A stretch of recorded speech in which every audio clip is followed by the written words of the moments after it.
આજે તમને અમારી મિત્રતાની વાત કરું. આ મારા પરમ મિત્ર છે રાજદીપસિંહજી ગોહેલ અને અમારા પીએસસીમાં નોકરી કરે છે.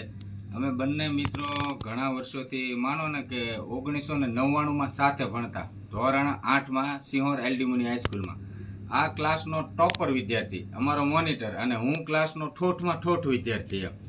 તો અમારી મિત્રતા અત્યાર સુધી એકદમ જળવાઈ રહી છે. અને ઘણીવાર એવું બનતું ક્લાસમાં કે લેસન તો આપણે કોઈ દે લાવતા નહીં, અને ઘણીવાર રાજદીપની બુક આમ એનું નામ લખેલું હોય પૂઠું વાળીને સાહેબને બતાવતા, એટલે સાહેબ ઓળખી જતા, સાલા ખોટા, આ રાજદીપની બુક છે. એટલે સાહેબ પહેલેથી પાનું ખોલે તો માથે નામ લખ્યું હોય રાજદીપસિંહ ગોહિલ, અને પછી મને માર પડતો. પછી રાજદીપ કહેતો, સાહેબ જવા દો, હવે હું એને સમજાવી દઈશ, કાલ પાછો લેસન લેતો આવશે.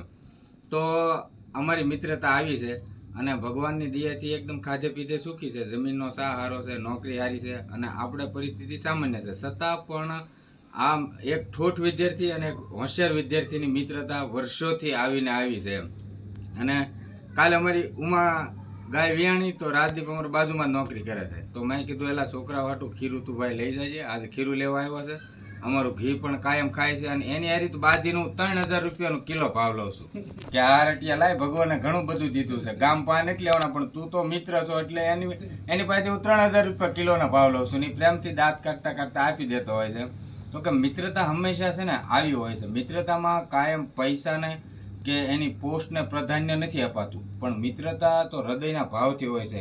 એક મિત્ર મહેલમાં રહેતો હોય ને એક ઝૂંપડામાં રહેતો હોય, પરંતુ બંનેના જો હૃદયથી ભાવ હોય ને તો એને ઝૂંપડું કે મહેલ કાંઈ નડતો નથી. ને આજે સમાજમાં આપણે જોઈ રહ્યા છીએ કે હાથતાળિયા મિત્રો એમ, કે જ્યારે તમારી જરૂર પડે ને ત્યારે તમારી મિત્રતાનો યુઝ કરે, મિત્રતાનો લાભ ઉઠાવે, ને જ્યારે તમારે જરૂર પડે અને સમય ખરાબ આવે ને તો મિત્ર પાછો ખસી જાય. એને મિત્ર ન કહેવાય, એને સ્વાર્થી લોકો કહેવાય.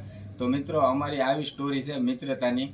અને અવારનવાર રાજદીપને અમે સૌ મળતા રહેતા હોય, ફેમિલી રિલેશન પણ સારા છે. હવે તો અમારા બાળકોય મોટા થઈ ગયા, એ પણ બધાના એકબીજાના મિત્રો થયા. ટૂંકમાં અમારી મિત્રતાની પેઢી પણ હવે એક વધી છે કે અમારા બાળકોમાં પણ એવી મિત્રતા થઈ છે.